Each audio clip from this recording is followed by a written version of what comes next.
Hi everyone, welcome to RPA Explorers channel. I hope everyone are doing good. In today's video, we'll see how you can get the attachment's name from a specific email. So this is the activity which we are using for Outlook connector. So we have the set account emails where the filter is based on the subject, and then we are looping through each mail IDs, getting the attachment count. If it has at least one attachment to process, then we should get the names. So I'm just going to remove the save attachments. The mail ID should be coming from the current object. So it gives us a list of names for a specific email. I'm going to keep a breakpoint to show the count of the attachment. Set breakpoint, and also over here. So it is trying to get the 3 emails which is based on first in first out. So it gets the old top 3 email.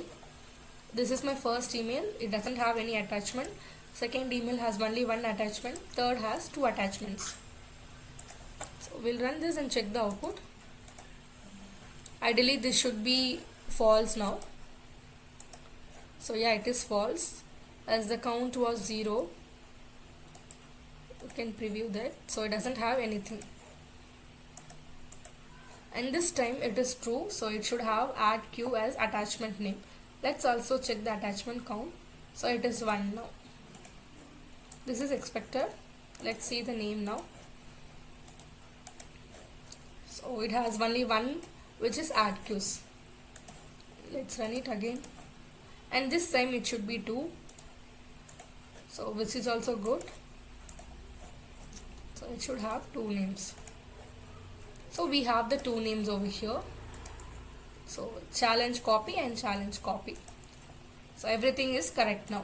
In case you want to loop through the name, make sure you have other for each, and then you can either use this save all attachment or save attachment to save it.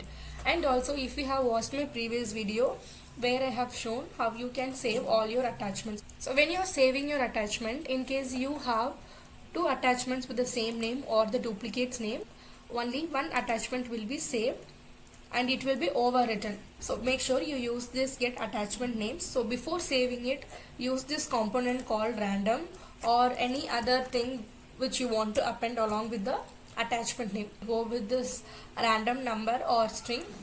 So append it with the actual attachment name, and then you can save it. So in that way you don't miss any document even though you have any duplicate attachment names.